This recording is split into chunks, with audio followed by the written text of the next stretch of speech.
Hello, everybody. Welcome to Health Wealth Podcast. As you can tell, it looks a little bit different this week. It's looking a bit better, a bit upgraded. It's our first ever in-person podcast. So we've gone for a special one. We've gone all out. So Barry, this is our first podcast together in person. How are you doing? And I'm going to let you introduce the guests because you know them. Super excited to be here, Ryan. It's our first ever in-person episode of Health Wealth. It's a super exciting episode, and for that we have a really special guest with us here today. I know him personally the last couple of years. I've learned a lot from him. I've trained with him. He brings a wealth of experience and knowledge in the realm of health, wellness and nutrition.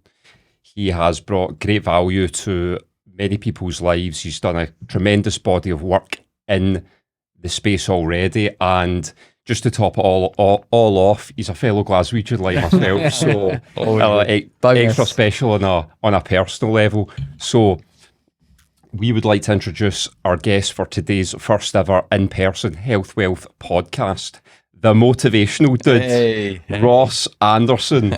Ross, thanks so much for coming in, buddy. How are you? Well, first and foremost, this is the coolest setup. I'm good, man. Just chilled out. Great. Looking forward to getting chatting and seeing what comes up. Yeah, absolutely. So first, we wanted to get to know you and your story that can lead us to the steps that have got you to where you are today and all the things you learned. So we'll kind of jump right back to the beginning and tell us about how you got started, the things in your past that kind of shaped you to what you are now. Yeah, so for me personally, it all started when I was a young kid. It always starts when you're a young kid. But unfortunately for me, you could say fortunately or unfortunately, because would I be in the situation I'm in if it weren't for these, circumstances or these situations? But Dad left when I was about 4, and that was challenging.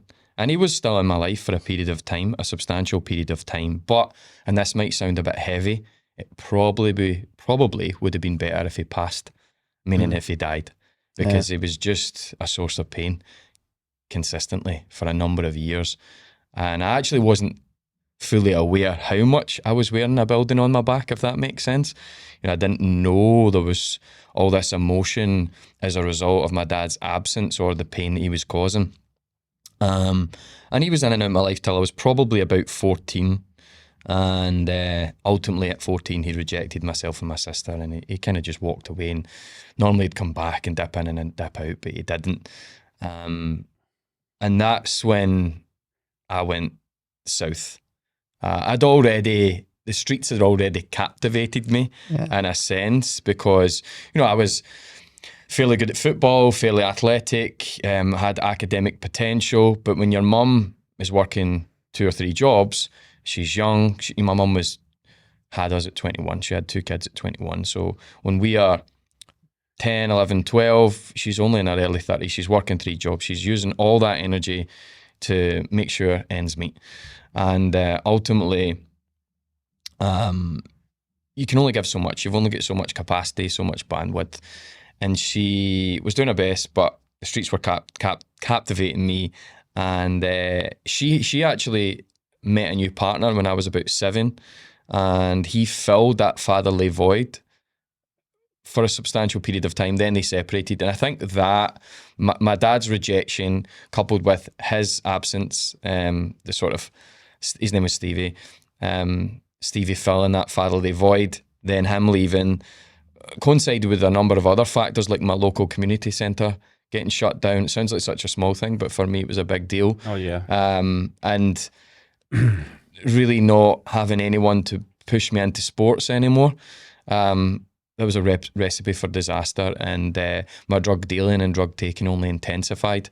Never really at school, again, I had athletic and academic potential, but I think in school, in the educational system, and it hasn't changed much, if you don't regurgitate the information that they share with you, if you don't encode it and regurgitate it in a particular manner, then you don't get the grade, and you're quickly labelled, you're contesting the normal paradigm. So you're quickly labelled a bad boy or a troublemaker or whatnot, and so that was my case. So behaviours cards, doggers cards, drugs cards, and left school with no education, bounced around from unfulfilling job to unfulfilling job. I'm already taking, by the time I was 16, I'd taken ecstasy, cocaine, speed, heroin, street Valium, weed, soft black, green, you name it, The whole list. all of that. I know there's different drugs that are out there now that are kind of like odd concoctions, but all the drugs. And things only got worse for me. Took my first overdose at 19, unintentional. I wasn't trying to take my life. It was the result of me living a really toxic life. I took my second at 22, and then in between that period, I lost friends to heroin, crime, suicide. I developed a number of autoimmune issues. I was suffering seriously from panic disorder, which is the easiest way to explain it is it's the most acute form of anxiety. If anyone's had a panic attack, they'll know what I'm talking about. It's that times 10. And, I felt as though every single day I was dying of a heart attack, and I was put on medications. And then you think things can get much worse. And at 23, my lawyer tells me, you're looking at 2 years in jail for this. There isn't much I can do.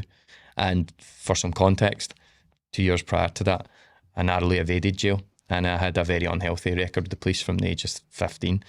I was in and out of bother, always in the cells. It felt like for a period of time from 18 to 21, I was in and out of the cells maybe every second or third weekend. So it was almost normalised at that point. It was fairly normal, especially the culture.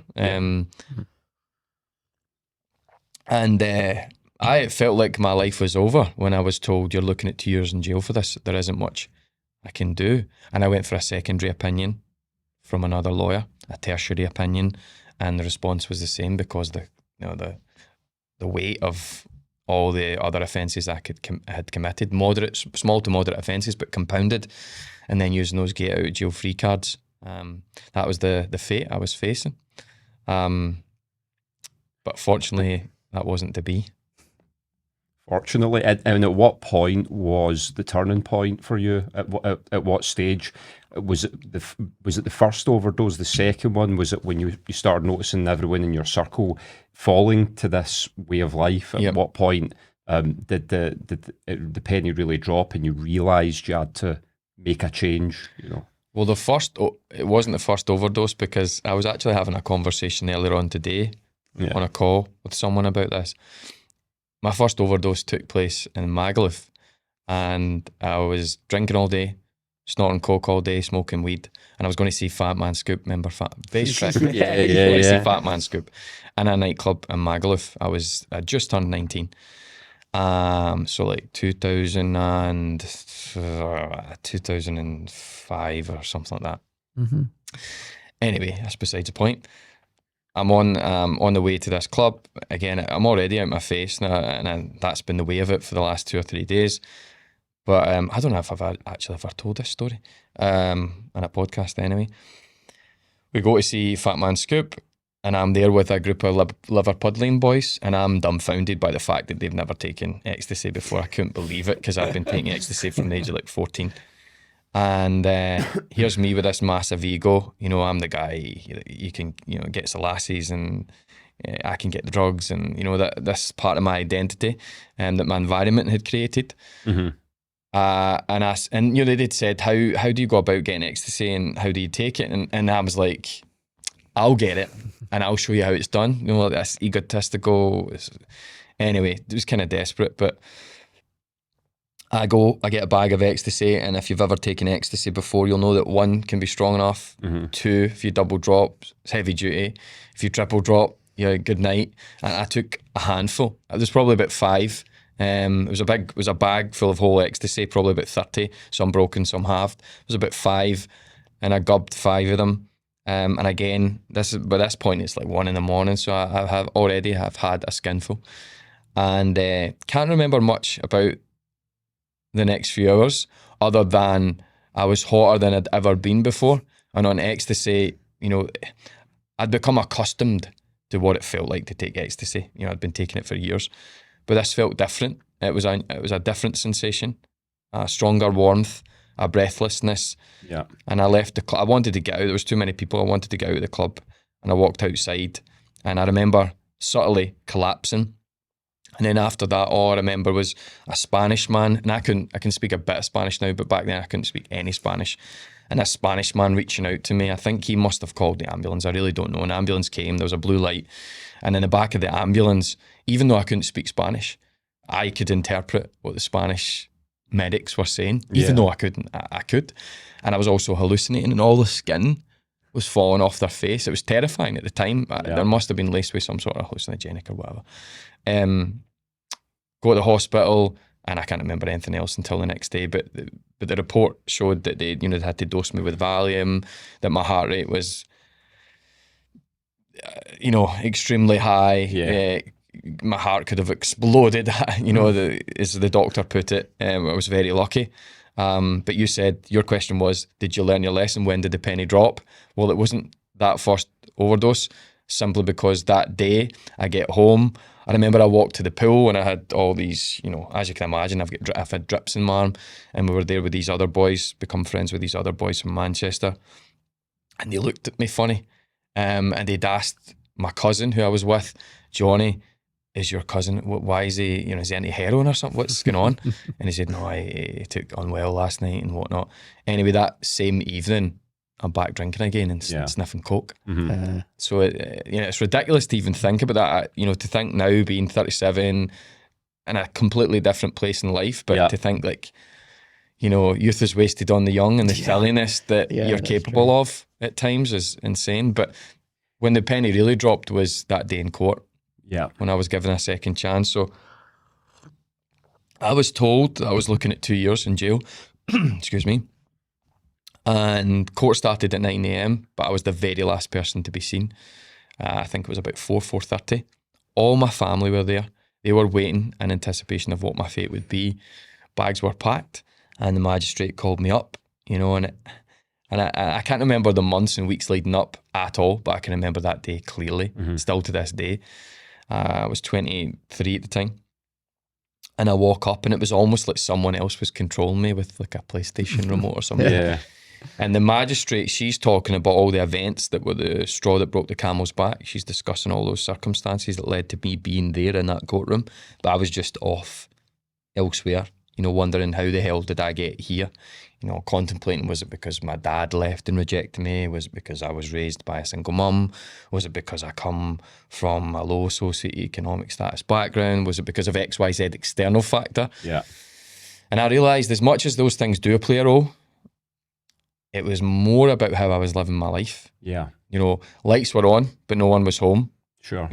I was there present. You could see that there was a physical body in front of me, in front of you, but I just was never really fully cognizant. I was never really fully self-aware. Life was happening to me, not for me. I was kind of in the passenger seat, just going through the motions, never really actually consciously navigating my life. And as I'm having that moment of realisation, the magistrate's voice snapped me back into reality, and she said 3 words that me nor my family anticipated here, and she said, fortunately, this time. And despite having to deal with a lorry load of consequences, I was put in a tag, several hundred hours community service, which was a pain in the ass, and you have to deal with all these horrendous people.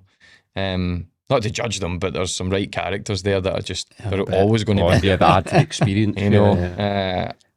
I had to deal with the community service, the tag, several years probation, denied access to America, which I still have to combat. So that I'm doing some work with the UFC. Yeah. And initially the chat was talking to Duncan, who runs the PIs, like the Dana White of the Performance Institute over there. Initially he was talking about getting me over, because you've got the Performance Institute in Vegas that supports the athletes, and they're obviously opening up new ones. If you're a fan, you'll know this, in Shanghai, and a new one very soon in Mexico City. Amazing. Anyway, the chat was to get me over, because there's no one supporting the team that supports the athletes. And unlike any other sport, they're just, UFC's constant, barely get 4 weeks break it. So anyway, I couldn't go over.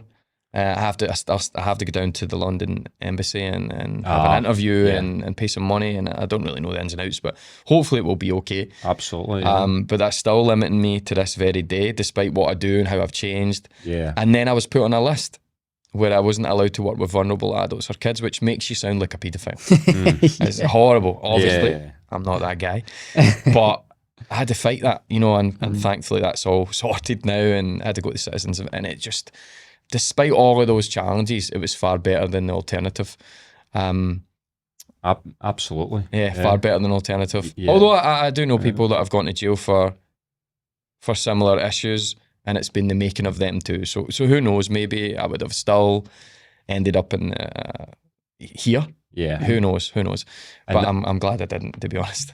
And we are as well. Yeah. And it's quite a story. And you've also spoke about how people's choices affect their mindset and their well-being. Yep. And this is like a perfect example of it. The choices that you make in the past can affect you even further down the line. You have to make those right choices, Yep. and have the strength of character to turn it around. Can you talk a wee bit about the different types of life that people adopt? Because you've mentioned before the hedonic life, the engaged life, Yep. the meaningful life, which I'm I big found on like, this. super Big on interesting. Can you So later on, touch on obviously that a bit I didn't go to jail, fortunately for me. Yep. And I think it's important to note, like a lot of people, they'll see me now. I know it's like for me, success is about distance travelled, and I've travelled quite the distance. So people look at me now and they go, he's fairly successful, he's worked with he's working with or worked with XYZ fanciful sounding company. Hats off to you, kudos to you. That isn't, no one does anything in their life on their own. No Yep. one achieves anything worthwhile in their life on their own, and I didn't do it all myself. Fortunately for me, despite not having any real positive male mentors in my life for a substantial period of my life, probably half my life, in college, in the lead up to me, facing 2 years in jail, the year prior to that, 14 months prior to that, I'd gone to college. So I'd basically got access to college. I'd went on holiday, come back from holiday, got into a big Barney, and that was the catalyst that led to me facing 2 years in jail. 2 years in jail, about 14 months later, because these things take 14 months to come to fruition sometimes. Anyway, the reason I'm mentioning this before we go on to the other piece is, in that year I met my 3 Mr. Miyagis. That's what I call them anyway, Dale, Stevie and Robert. And people wonder, why didn't you go to jail?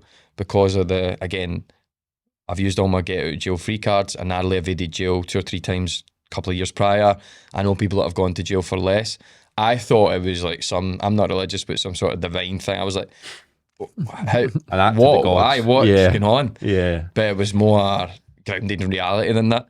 What happened was Dale, Stevie and Robert, those college lecturers, they saw potential in me. They saw me come in and be a wee guy for the back arse of nowhere, who has dyslexia, who doesn't have an academic foundation, who's still struggling with addiction and was still on anti-anxiety medication and all this. Yeah. They saw me in 1 year transform substantially, and so they wrote letters to the magistrate. I actually wrote a letter too off my own back. They didn't tell me to do this, and I thought it was that or some divine, but it turned out to be that they all wrote letters as well.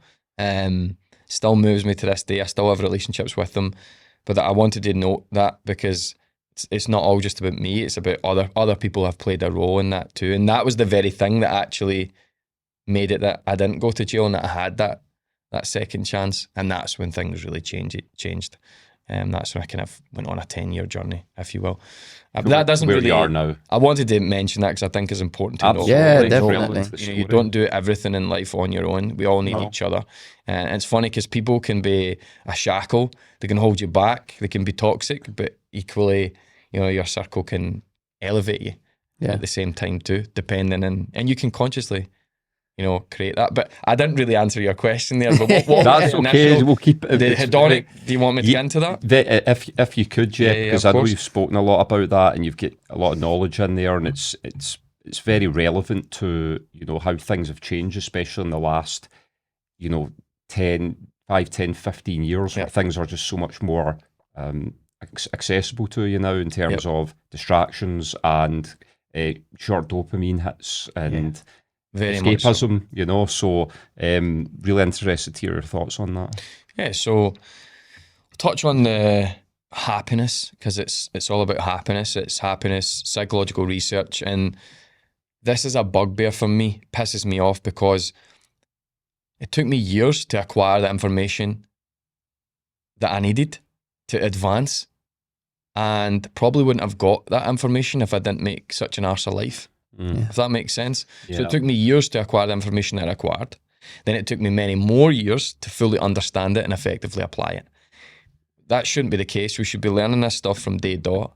But for whatever reason, our curriculum, our Western curriculum, is broken. I mean, public versus private is very different. If you look at private schooling, compare their curriculum to ours, I mean, they're getting debating skills, communication skills, what they're touching in wellbeing science, psychology, economics. We don't get that. We get home economics. and not to poo-poo that or say that that's bullshit. Yep. There's value in learning how to cook, Yeah. you know, in a sense, but we all get it, you know, RE and, you know, there's some of these topics that we must do that, and again, religious teachings can be useful too, but the religious teachings that I experienced were, the only thing I remember about RE in school is that was beneficial was we got to watch the movie Alive. I don't know if you remember that movie where the guys, they know they're on a rugby team, they crash. The Andes, wasn't it? Yeah. We had this philosophical debate about, you know, could you eat your friend? I remember that. It was interesting. Anyway, cannibalism thing. To the point, happiness. So I learned this. So the 4 areas that I specialised in when I studied psychology were neuroscience, positive psychology, psychological disorders, and sleep science. And, you know, psychology is broad, very broad. And there are so many different modules. And I would encourage everyone to get a basic psychological book and find a module that they love and go deep on it. And that's what I did in positive psychology and neuroscience intertwined. You can learn a lot. But happiness, so in life, and this is academic teachings, and I've now lived it, so I've studied it academically, I've lived it experientially, and I would encourage someone to try and tell me otherwise. The hedonic life, so there's different terms that they give it. So there's raw sense pleasures, there's the hedonic life, the Hollywood life, the hamster wheel life. When you get on it, it's hard to get off. But let's just say the Hollywood life, right? A life of good cheer, smiliness, raw sense pleasures. So like it's kind of fleeting. Meaning like if we had a bar of chocolate, we all ate a bar of chocolate, if we had a glass of wine like right now, we'd feel it for a period. Maybe half an hour, maybe an hour. Those things, I'm not saying those raw sense pleasures like what would be examples? Coffee, even masturbation. Like masturbation's a raw sense pleasure. Sex, gambling, gaming, as I said, a good cigar, a nice glass of wine, a beer or whatever. Different things like this. Yeah. There's other examples, and I'm not judging them. I'm just saying they're fleeting. Yeah. But that's how most of society is fulfilling their happiness quota today. Mm-hmm. And that's unfortunate because those things are fleeting. And 80%, I think. Yeah, about 80% of society are fulfilling their happiness quota through those means. Yeah. And that's not sustainable. And when you're having a discussion about happiness, you want to be talking more about sustainable and fulfilling. Yeah. But there's two other forms of happiness that less of society know about.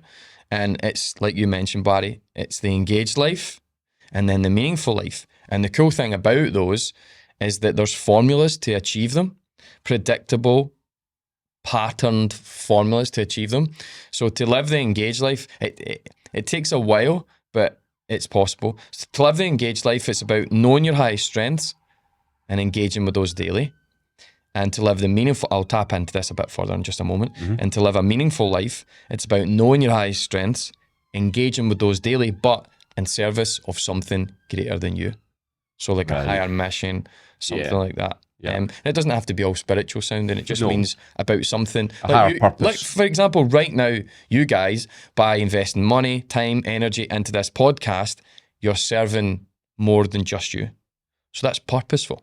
You know, it impacts your community, it impacts a wider circle. So back to the formulas. To live an engaged life requires you to know your highest strengths, right? People listening might be thinking, well, I know some of my strengths, but it's not like your traditional way of thinking about strengths, like, oh, I'm a social guy, I'm extroverted, like the bottom third of a CV. It's more than that, it's deeper than that, it's an intimate understanding of oneself. Your highest strengths are a combination of what you've been born with, combined with what you've been exposed to and experienced throughout life. I'll say it again. What you've been born with, coalescing with, combined with what you've been exposed to and what you've experienced throughout life. By experienced, I mean both consciously and unconsciously. And that, all that put together, and there's also a system. There's a 5-stage system which I've adapted over time that can enable you to bring out those strengths. And you must rely, one of those stages is reliance on other people. So it can't always be, self-reflection's key. You know, take it like some of the examples. If you throw yourself into challenges that, stretch you, if you will, you're going to learn about yourself. You're going to not like it, or you're going to like it. And you may realize, like, well, I'm good at that, or I'm bad at that, I like that, I don't like that. That helps you develop a robust sense of self-awareness. Helps you, it's knowledge for navigation, if you will. But when it comes to your unique strengths, you have to rely on other people. For example, there's always clues. And this isn't me sharing the system. I'm just kind of generally chit-chatting through it here. But my grandmother, for example, my granny Mary, she used to always say to me, our Ross would speak to Tam, the devil, just very Scottish for saying would speak to anyone. And so that has, again, your high strengths are what you've been born with, combined with what you've been exposed to and experienced throughout life. So I was born with a kind of open, warm, gregarious personality. That's been a through line throughout. You can shape and shift yourself to a degree, but there's natural tendencies that are embedded within you. Right. And that's been a through line throughout my life, is that warm, highly extroverted, gregarious nature. Yeah.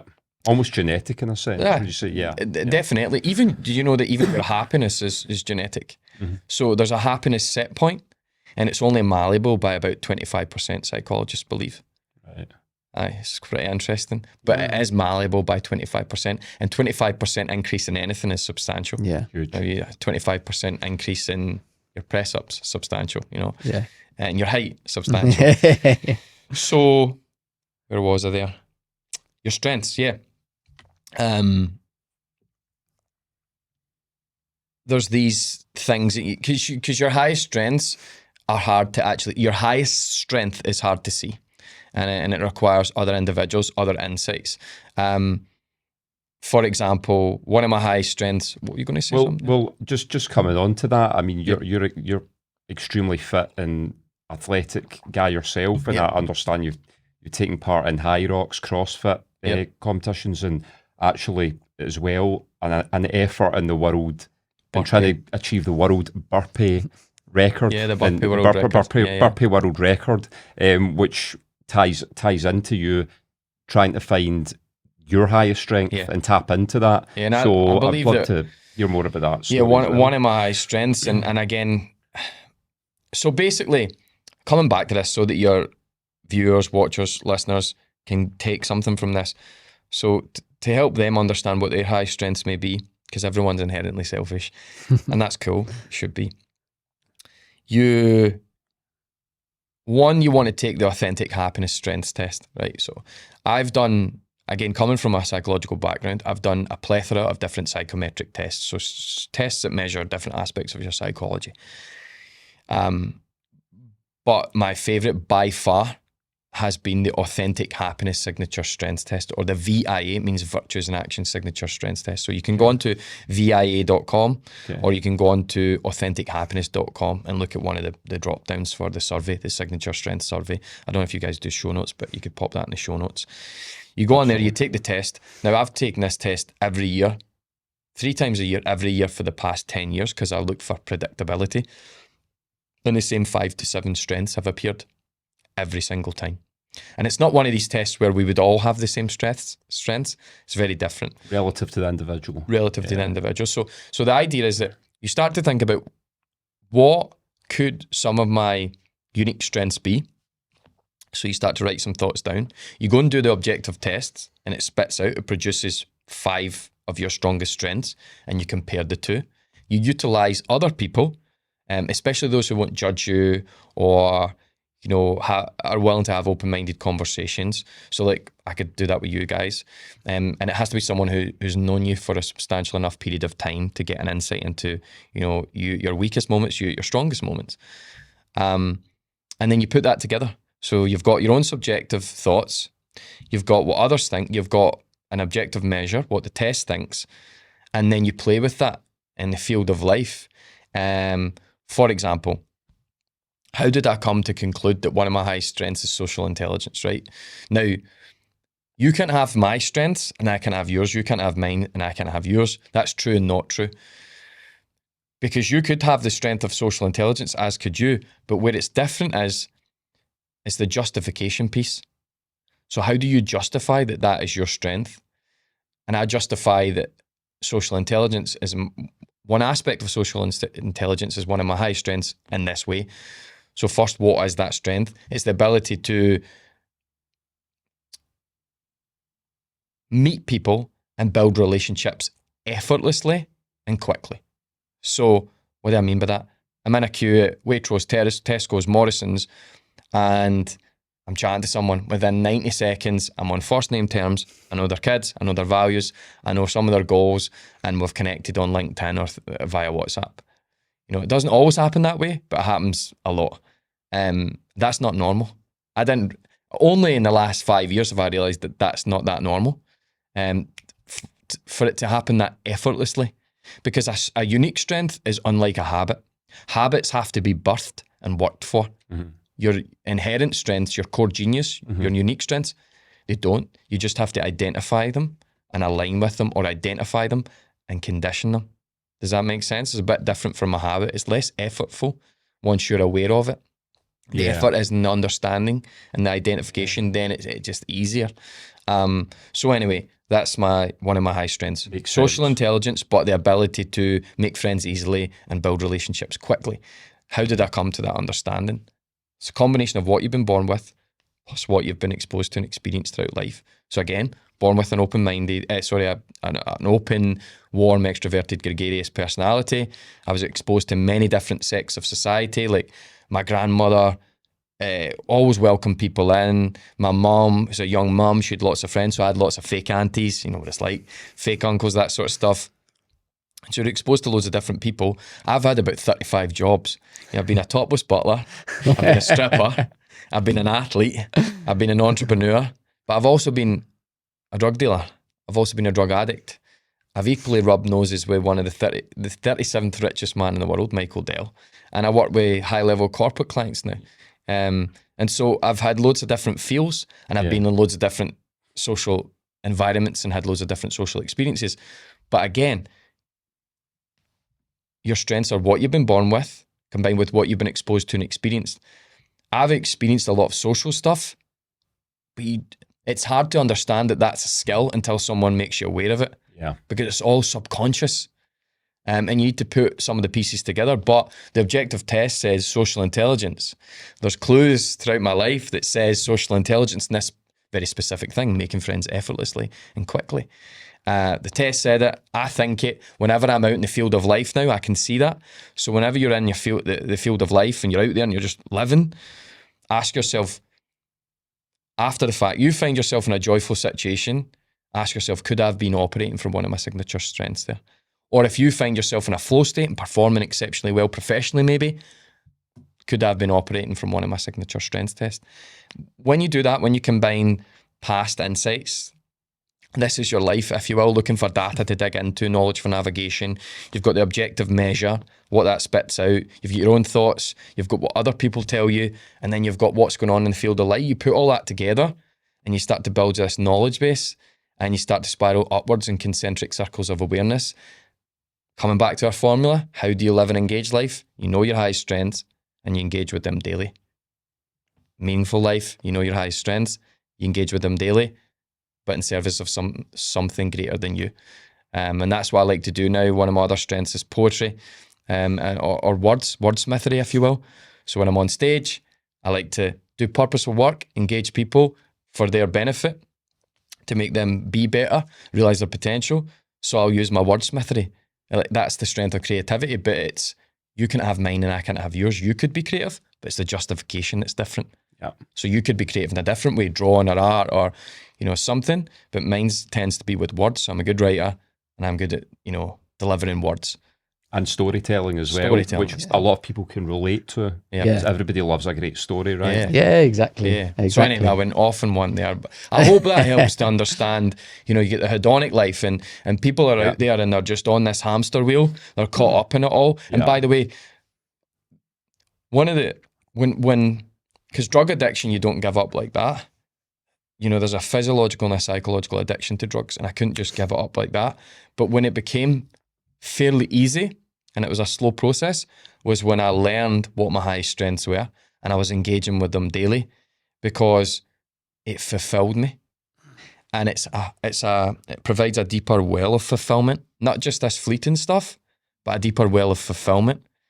And you don't need to possess a smile on your face, you're just happy inside. And that makes it easier to say no to all the other stuff that's really just a distraction in life. Yeah. I think fulfillment is a much better thing to chase than happiness. Like you said before, with the happiness is just a fleeting feeling, emotion. It's gone. If you chase fulfillment in your life, I think that's a much better way to approach things. So I wanted to kind of jump back now to your story, because I really wanted to dig into what it was that you did to take yourself from where you were when you narrowly escaped jail to get to where you are now. I know you got into ancestral living and really into human optimization. So if we could talk a bit about that would be good. Yeah, so it was a real slow process. So ultimately, that day in court, second chance, it wasn't a big X Factor moment. It wasn't Katy Perry music and confetti bursts. It was quite the antithesis, but it was sobering, and it led to the thought, well, I believe I can be a wee bit better, a little bit better. And for me, sometimes that's all you really need to begin the transformation process. So transformation sounds big, it's a long word, but in order to get there, you just need to believe you can be a wee bit better, and you need to act in accordance with that belief. And that's what I did. And way back then, I was not talking like this. I was an idiot. I was a product of my environment. And funnily enough, the more you learn about psychology, the less you can judge people, the more empathy you have and understanding. But I think there was a few things. One of the biggest things was I was so sick and tired of the results, the experience of my life. I decided, like when you're lying in your bed at night, you have thoughts. You're in the shower, you have thoughts. When you're out walking the dog, you have thoughts. Maybe you're high or maybe you're drunk. You share those thoughts. Because there's less, masks being worn, if you will, if you're not that confident yet.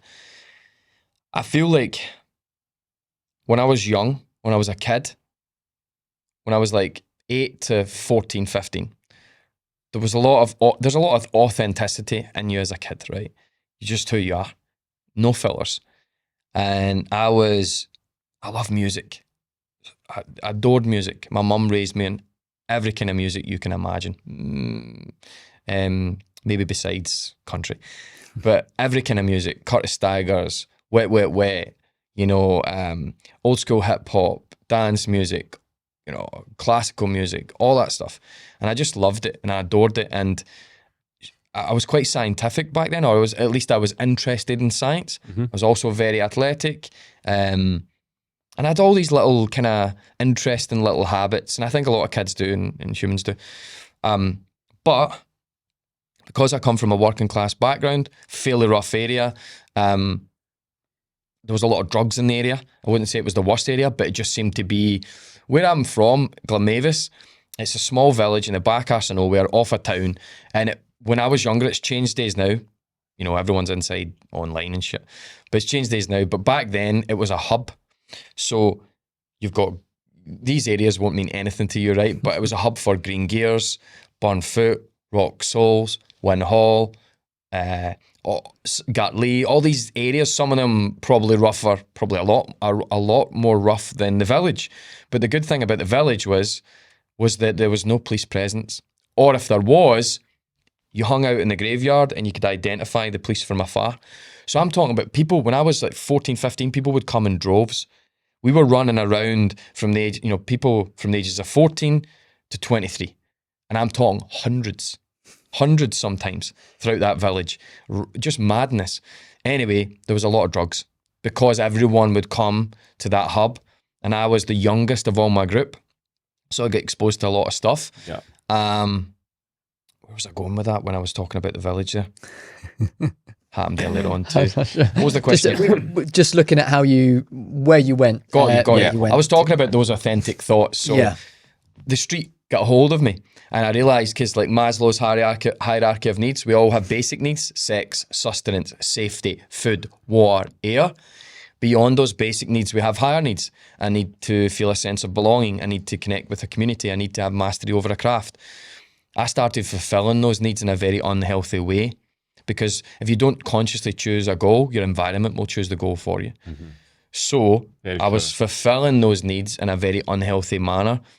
And I had all those authentic thoughts, those youthful, authentic thoughts, but they were dying off because the spirit of the times was, this sounds crude, but if you weren't into football, sport, if you weren't chasing lassies, try to sleep with girls, if you weren't into dance music and hip hop, smoking weed and taking ecstasy, you were called a poof, you were called gay, I know that people don't like those terms, but I'm just talking about that was the reality of the times for me, and you were ostracized. So all those authentic thoughts, they get forgotten about quickly. And it wasn't until later on in life, when I'd gone through enough shit, when those authentic thoughts, I started to really connect with them again. And I started to have more confidence to live them. That was a big turning point for me. So having a sense of belief, a long-winded way of making a point, having a sense of belief, listening to my authentic thoughts, and then it was the strength to take action. And what happens is when you take the action, and again, I didn't know I was doing this at the time, and because I've studied psychology now, I can explain this theoretically, but at the time I just was like brave enough to walk a path. I was really interested in psychology. And I wanted to pursue it because I'd been on medication for 3-4 years dealing with panic disorder, and a psychologist by the name of Rona, I eventually got an appointment with her, and she taught me the basics of psychology 101, mindfulness 101, and within 8 weeks I felt significantly better. And that was the catalyst for me to begin exploring old school internet, sitting all night, dial up, exploring psychology. And so that's why I enrolled in a social science course to study psychology and philosophy of the mind. But to take those steps, because no one in my family had gone to college, never mind university, no silver spoons, I was hit with the silver spoon. It was a big jump for me.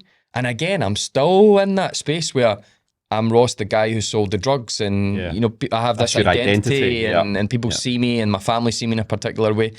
And if I was going to have a job, it would be asphalt on the roads, tarring, monoblock, whatever. So, an obvious path.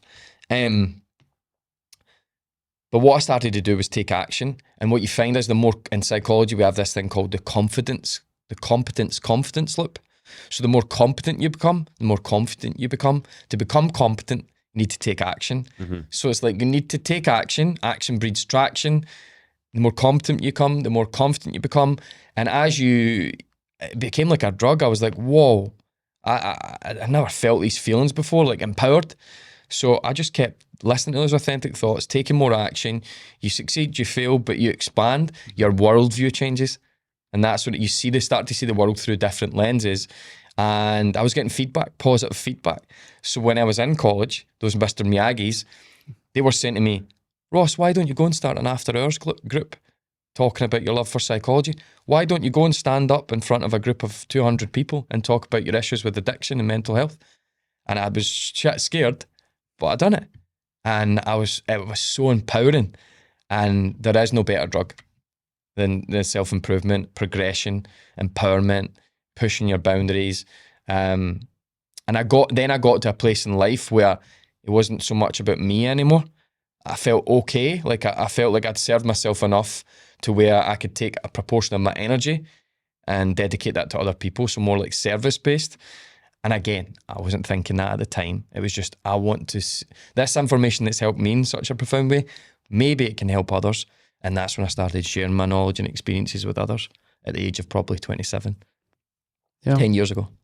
That's kind of similar to us in a way of that along our journey, we, discovered, especially, I can speak personally, I'm sure Barry's very similar, but, the more I began to find out about health and nutrition and diet and how much it can help people, you help yourself, and then you think, well, you look at all these other people suffering and you think, well, they need the help too. So I need to get out there and help them as well. I'm sure you've had a similar experience, Barry. Sure.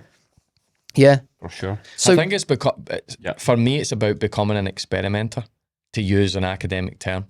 I was so into experimentation at university, and I think we're all born experimenters. We're all born like mini Einsteins, curious, open-minded, non-judgmental, but then society beats that out of you. Yeah, and so I think it's an ancestral thing, isn't it? Reconnecting with that curiosity again, that open-mindedness, that being non-judgmental and exploring, and forget about what other people think. Just do some experiments, have a hypothesis. You call it that in psychology or the experimental world. Have a hypothesis just means figure out a goal, something you want to do. Go do it. And you'll get some results. Analyze the results, good, bad, and then you rinse and repeat and you move forward. And it's kind of like a metaphor for life. Have an experimenter's ethos, if you will. Yeah, I agree. I think the education system takes that out of people a lot. Yep. You kind of alluded to it earlier. I think that the education system is not built to teach people life skills. It just teaches them not that much, really. Yeah, well, supposedly, and don't quote me on this, I've read a little bit about this. So our educational system kind of mimics that of the American educational system in a sense, and that, so again, I could be wrong, so maybe you guys can school me on this. This isn't an area of expertise, but I had read that John D. Rockefeller was heavily influenced the American educational system, and that influenced ours. And he's quoted saying the educational system is not there to create thinkers, it's there to create workers. Yeah, that's right. Yeah, I've definitely seen that quote. He either said, that, or I don't want a nation of thinkers, I want a nation of workers, or something. Yeah. Yeah, and I believe the school system actually goes all the way back to, they introduced it back in the days of having slaves, just to keep the kids of the slaves occupied. It goes back to something like that. It's always been about just moulding people to a certain way. And I think if you've got good parents, and I'm not saying my mum is a bad parent by saying it by default, but if you've got, again, my mum she didn't have the capacity that, I wish she had, but she's done an amazing job. My mum and I have a great relationship. In fact, being a parent now, my mum's very inspiring, even more so, given what she's gone through. However, if you have parents that are, hopefully my little girl, Birdie, because of the insights that I have and that her mum has, I don't know how I feel about school right now because she's only 2. But even as she goes to primary school, I don't know about high school, but primary school for the social aspects, like for school wasn't that beneficial for me beyond social. It really wasn't. It was actually quite damaging. Yeah. But I was popular and I loved school, and and it presented different challenges. But in terms of like educating me for life, no, didn't really do much at all. Apart from the social side of life. So it was useful in that sense. But I think you could navigate school in a prosperous way if you had the right guidance from parents or mentors or parents and guardians. But it's interesting to see there's a big push now, and again, I don't know the ins and outs of this, but and again, you guys are entrepreneurial. I don't know if you know this, but Scotland produces, in terms of like standards of producing entrepreneurs, Scotland's fallen way beneath the requirements, but like, and not just on a global level, but England, Ireland, particular, and Wales, they're massively outperforming us with respect to the number of successful entrepreneurs that they produce. But as a result now of that finding, they're pushing a lot of changes in schools. Enterprise and entrepreneurial methods and teachings and trainings will now be kind of pushed into working class schools. I don't know how they will look. I don't know where they will come from. I don't know how they'll be shaped and flavoured, but it's kind of positive in some sense. Yeah, absolutely. And I think children need to be taught as well about it's the management, the management of money and how money actually works, and how you can use your creativity to create wealth and build a better life and build wealth. Because a lot of people leave school and they don't actually understand how it works, and they end up getting in debt to pay for this and pay for that. I only recently understood the financial game. You know, my business for the longest time was just a guy speaking on stage for what, you know, about stuff he was passionate about. And then I realized, well, this isn't going to pay the bills. You know, I had to find a more sustainable business model. And now I've got some sustainability, if you will. And now it's about perpetuating these messages and hiring staff and impacting more people. But it's true what you're saying. Like, they're talking about bringing in, some schools have this mindset coaching into schools, but it's going to be taught by a teacher. They don't know mindset. And unless they're like they've got a side hustle and they're a CrossFit athlete or something like that, or they're a world record breaker. Or some real world experience. No offense to any teachers, but they don't know about mindset. And by that, I mean, they may have read Carol Dweck's growth mindset or something, you know, a basic self-development book. But the people that should be teaching that should be the people that have lived it. It's like these entrepreneurial programs that are out there, the coaches, the mentors, they haven't built businesses. It's like at university. You go to university and do business. Exactly. It's just a lecturer. They haven't They're talking about marketing and business. And also in psychology. And there's a lot of the psychological lecturers that are fucked up that are talking about psychoanalysis and counselling and so you want to learn from someone who's lived it, someone who's walked that path. But maybe they're trending in a more positive direction now. Sure. Yeah, that's true. That'd be good if they are. One of the things I wanted to ask you, because you know, I'm really into diet and health issues and nutrition and stuff. And obviously you mentioned earlier that you had quite a few autoimmune issues before.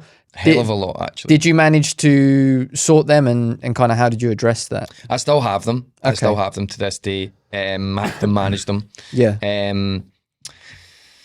Looking back, I had them from the age of 23, just subtly. Little indications, little symptoms here or there. But they come on strong when I was about 28. And the space of autoimmunity, you know, you look at the 4 horsemen that kill people, you know, cancer, diabetes, heart disease, and Alzheimer's. Those are the 4 key horsemen that kill people or that cause a major loss in quality of life. They affect a lot of people. But if you combine all the autoimmune issues out there, that dwarfs all of those with respect to how much that impacts people, like death rates and quality of life. There's so many. And for me, when I talk to people that have autoimmune issues, one of the key patterns that I see is that they typically occur in response to one major bout of stress. And not just stress, I'm talking about unnecessary suffering here, or a number of smaller substantial periods of stress. Not like an acute stressor whereby you get into a fight in a night out, or maybe there's a bit of, I don't know, you have a tear up with your partner. I'm talking about you're being bullied in the workplace for a substantial period of time. Your mother and father are alcoholics and you have to live through that. You are dealing with neighbour issues for 3, 4, 5 years, you know, stuff like that. And then some. So for me, I had all these autoimmune issues and the doctors couldn't diagnose them. They were like arthromyalgia, fibromyalgia, Raynaud's, all these different things. So there was a lot of arthritic pain and a lot of gastrointestinal issues. I mean, if I could show you pictures right now, I was getting like my right knee, my right leg would be fully red, and my white leg, not that I have a black and a white leg, my left leg would be white, normal. This hand would be completely swollen, and you'd be able to, there'd be a noticeable distinctive red line, an inflammatory line. I was having and it was horrible to the point where it really impacted my psychology too, because when you're dealing with chronic pain, it messes with you. And it came to a real head when I just couldn't figure out what was going on. I was eating this, I was eating that. The only time I felt healthy was when I wasn't eating. So this is when I started to explore fasting, because I found that when I wasn't eating, I felt good. I felt really good. But then when I started to eat again, there was problems occurring. So then I put 2 and 2 together. It has to be something to do with my diet. And that was the first realization. And again, I realized that the doctors weren't going to help me, so I had to do my own work. And they helped a bit. That's not to, to say that they didn't help. There was some small blood tests and so on and so forth, but it just wasn't moving at the pace that I wanted it to be moving at. Anyway, when I knew I had to make a big change in my life, I had to really work on myself from a nutritional perspective, was my partner and I, Faye, we were driving up to Skye. It's a lengthy drive. And we were about an hour into the drive, and I was getting major pains in my toes and my feet. I would get a lot of pains in my hands and my feet, like arthritic pains. You're talking swelling, itchiness, tingles, nerve pain. And you know what it's like when you get nerve pain in your body? That is painful, to the point where like painkillers wouldn't even do anything, wouldn't even touch it. And I couldn't even put my foot down on the clutch. And she's enjoying the ride up to Skye. She's, it's beautiful. And I'm inside trying my best not to tear up. And then just the pain. I'd been carrying this weight for so long. I hadn't really expressed to anyone. I was dealing with these issues for about 2 years, and they were just getting worse and worse, more intense. And I was carrying that pain internally. And she turned round. She's all smiley, happy clappy. And I just burst out crying when we were driving. I had to pull over. And then I told her about all these things that were going on. She drove the car, and we had a conversation that weekend. And when I come back, I started removing like gluten from my diet, and then grains, and then nightshades, and slowly but surely, I was making the connection between habit and how I was feeling. That was a slow process, because it's hard to go from eating I wasn't even eating a standard Western diet. I was eating like probably a traditional bodybuilder's diet, Yeah. I remember I was eating like these mutant mass gainer shakes, Rich Piana, can you remember him? He passed away, he was on all sorts. Yeah. It was like 1,300 calories a shake. So I was on that, and I was eating, God knows, 10 chickens a day and tuna, and very unhealthy, and half a loaf of bread, all that kind of stuff. It wasn't good. But then I moved to a more, what you would call, the average person would call a fairly healthy diet. There's some vegetables in, there's protein, there's some fats, but still gluten and grains and nightshades, and it was just a slow process of elimination. Of elimination. Yeah. But what I also noticed was that whenever I had a significant bout of stress, and I'm talking a significant bout of stress, because I've had my fair share later on in life also. There was a point where I moved back in with my mum, and my mum had a psychological breakdown. She was, borderline. She was wanting to end her life. She had married an ex-SAS soldier who had PTSD issues and alcohol issues. There was abuse. She just exited that relationship. I thought she was fairly okay. I moved back in because I was starting my business. This is very long story short.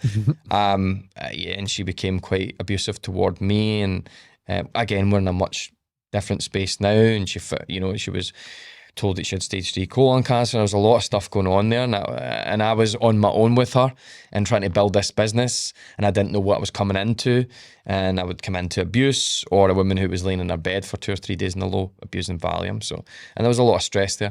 When I experienced that, the autoimmune issues got worse.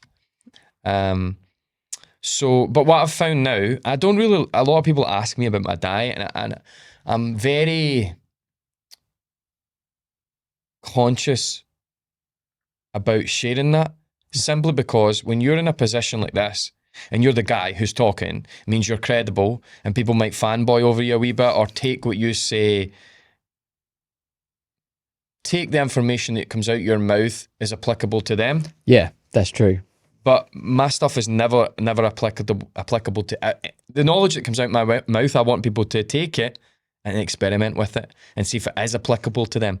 And when it comes to your body, I don't even want to I do more meat-based now. Yeah. It's very simple. Like, you're talking meat, fat, some fruits, some vegetables periodically. And I love chocolate. I'll drink periodically. I'll do some things, but it's very rare now. And that's because of age, because of the season of life I'm in with my kid, but also because of how it makes me feel. Yeah. I feel like I have mad energy. Yeah. When I'm on that, when I'm aligned with that value that I hold to my heart of health. But fasting was really interesting. Yeah. Trying carnivore, removing grains, gluten, being more ancestrally consistent. Yeah. And by the way, for anyone listening, I've been vegan before. I've been vegetarian. I've been pescatarian. I've been fruitarian. I've been raw vegan. And raw vegan was awful for me. And again, we're talking about bouts of stress. Yeah. I was talking about external stress. This was actually internal stress. So I put myself in a situation where I ate raw vegan for about 6 months, a lot of nuts for protein. Not prepared, not soaked, a lot of cashews, a lot of peanuts, a lot of legumes. They're not in fact nuts, a lot of anti-nutrients. Bulk doses. So not in small quantities. That might be feasible for someone who has no autoimmune issues and a robust gut, but for me it wasn't. And I went downhill. I was really unwell. I looked terrible. If I look back, I'm a thin guy. I've always been a thin guy, but I was very, very thin back then. Yeah. Probably about 135 pounds, 5'9", 135 pounds. I'm about 155 pounds right now, quite lean. And I was the same back then, but malnourished and ill. But to my point, I think everyone should allow their body to do the talking, allow their organs to do the speaking in. Yeah. Yeah. I got really into blood work analysis, again, to further support my own health. That's where it gets interesting. Because when you go to a doctor and you ask for blood work, they will only ever give you blood work if you're seriously unwell.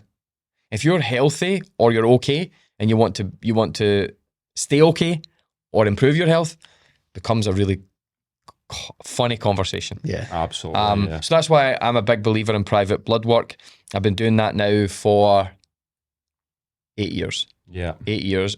And even more so, probably do it for the last 2-3 years, 4 times, 5 times a year. I have heard more people getting into that now, really looking into that. And that's the thing. You get to look at what's going on under the threshold of conscious awareness. You get to look at these inarguable data points.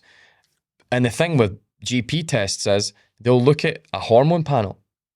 You know, you can look at your lipids, you can look at hormones, you can look at your inflammatory markers, you can look at your liver. You want to, when you're doing a blood test, you always want to do a full panel blood test, not just like this little piece. Yeah. Because you always want to consider all the variables, all the factors, all the data points. But for me, that was like, whoa, when you're eating these things, and the difference for me as well, because there's a lot of people out there with undiagnosable autoimmune issues. You do fasted, let's say you've got food intolerances, right? They ask you to come in and do fasted blood work, right? So you have your meal at 8 o'clock in the evening. You don't eat anything until after your blood work. Now, if you've only got, let's say it's celiac. If you're celiac and you eat gluten, you'll know about it, right? It may kill you or you'll have a serious adverse reaction. If you have non-celiac gluten sensitivity, which is suggested to be about 40 to 50%, maybe about 30 to 40% of society in the Western world, in the UK, for example, and non-celiac gluten sensitivity means you don't have the adverse reaction, you just have a negative response. A low level, sometimes you get an itch, sometimes you get the roof of your mouth feels funny, sometimes like you get eczema, something like that, joint pain. It's hard to pinpoint. If you do fasted blood work and you've eaten some gluten and you're non-celiac gluten sensitive, you don't have this adverse reaction. By the time you get to 8, 9, 10 in the afternoon, in the morning and afternoon, you've had a substantial period of time for that effect to lessen, for that inflammatory response to subside. Mm-hmm. A big game changer for me was doing non-fasted blood work. So eating a meal, a breakfast, and then going in and having blood work after that. And testing, like let's say I don't eat dairy and gluten because I don't. You go in and you eat that meal, you consciously eat that meal, then you go and test your blood work. And the response was so different. Yeah. The inflammatory CRP was significantly higher. And so what does that then mean? That means, so like, if you look at inflammation, right? Inflammation is correlated with all-cause mortality, except from accidental death. So that means that if your body's inflamed, we all have various genetic predispositions. We all have a gun that's loaded. That's your genome. And then epigenetically, depending on your lifestyle factors, you can fire the gun that can produce that can trigger that genetic predisposition because of your lifestyle habits and maiming yourself or not. So if you eat loads of shitty foods, if you don't sleep well, if you take a lot of drugs, if you hang about with bad people, environmentally, it's going to affect your mind-body connection, all these different things. If you lack of movement, sedentary lifestyle, you're pulling that trigger. And depending on your genetic predispositions, your genome, you're firing the gun, you're harming yourself. And so everyone has a unique genetic profile, and that becomes even more complex because that genetic profile can shift as you transition through life. And you experience things and you're exposed to certain things, it can shift. So it's so hard. Like, out there's a lot of health influencers, and they're talking about this will do this for you, and this will do this for you. There's general health principles, but really, in this day and age, it's all about customized health. Yeah. Specific health principles based on you do this thing, and what do your organs say? You do this thing, and what can your blood tell you, or what can some other test tell you? Sure. That was a game changer for me. Sure. Yeah. And that is super interesting to hear you delve into that, especially with the fasting, and we'll have to have you on again. Yeah, we'll have to a lot more out. That was amazing, and also the story about your previous athletic endeavours and the burpee world record attempt as well. You know what I'm planning between you and I? I'm planning in another world record attempt, but it won't come. It probably won't come till late 2024, early 2025. I've got two in mind. One's a meditation one. One's a swimming one. Because they're lower impact. Because 20,000 burpees to do 1,000 burpees in nearly an hour is intense in your body. For sure. I'll be there cheering you on, mate. So we'll have to get you on again and delve more into that. And I feel like the focus was on me. I'd love it to have been a bit more conversational in that, because I'm really interested. Just before we kind of conclude, you focus more on are you full carnivore? Yes. Yeah. I eat fully carnivore. Yeah. How long? About a year. Right. And if you were to synthesize the main benefits, and by carnivore, do you mean, is it like lion diet where it's just steak and salt and water, or is it? No, it's kind of, I eat different types of meat, but basically zero carb, not really cheese. I have been having butter. I've actually not even having butter or anything like that, like complete no dairy. So just meat and eggs is what I'm having now. But for the majority of it, I've been having meat, eggs, butter, and that's it. I'm curious because I've dabbled with it, and I'd like to do a proper trial, like a 2-3 month trial where I'm testing blood work and some other things. But 2 questions for you to put the focus back on you. Sure. Now I'm playing the host. One is, could you synthesize maybe the top 3 benefits that you've experienced of that? And question 2 would be, how long did it take you to adapt? Because I find whenever I do it, because I use it as a reset.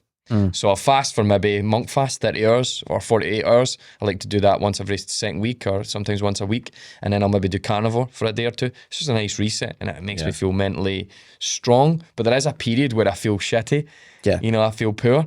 And so 2-pronged that question. 1, synthesis of the top 3 benefits, and 2, how long did it take you to adapt? So top 3 benefits is tough because there's so many benefits you get. Whatever comes to your mind, one benefit I found was weight loss in terms of losing fat. Yep. But at the same time, again, I'm always slim like you. Yep. I've always been slim. But I lost fat and gained muscle at the same time while eating more than I was eating before. That does seem to be quite a concern for people, is if they're slim, they're worried they'll become too slim, emaciated, but actually it seems to be you become more nourished. Yeah, you become a lot more lean. So the fat came. I lost in the first month or 2. I lost 1.5 stone. Wow. And it was just pure fat. I would take all my measurements, and I could tell in the mirror, like, I looked like I had more muscle, but there was less of me. So that was a great benefit, because I think most people would, appreciate that. Fitness. Energy, I think, is one of the main benefits. Mental energy. Mental and physical, I think. Yeah. Like, I found a lot of people fine with it. The brain fog goes. Yeah. And in terms of physical energy, you just feel like you can just keep going. if gets to dinner time and I'll feel like eating, I'll probably eat. But also, if it came to dinner time and I decided not to eat, I'd be absolutely fine. Do you do OMAD? Kind of. One meal a day for those who don't. For those who don't know. I don't know if you guys talk about this sort of stuff. Yeah, we do. I think we've probably mentioned that before. Yeah. So during the week, I normally will do that. So I'll go all day because it works well with me being at work. I wake up in the morning, don't need to eat breakfast, don't need to take lunch, go, and I come home and I'll eat. Sometimes I'll eat my evening meal in 2 meals, like an hour or 2 apart to get the food in. Because you can still get glucose response if you eat so much meat. If you eat a certain amount of protein, you can. So I'll probably space them into 2. Then like at the weekend, I'll eat lunch and dinner. And sometimes I'll have a breakfast as well. Because I'm not eating any carbs, then I'm pretty, with what I'm eating, I'm pretty much in ketosis regardless. So you're eating quite intuitively? Yeah. I kind of eat as and when I'm hungry. And if I have a certain amount of food to eat, I eat it, and I'm still hungry, I'll eat more. Do you feel that your body felt better? I don't massively. just mean with respect to your lighter, but did you feel like, have you had any injuries or anything that kind of cleared up? Or? So I didn't have ongoing joint pain, but when I played football, you feel sore the next day. Or from my job, I'm carpenter is my day-to-day job. Right.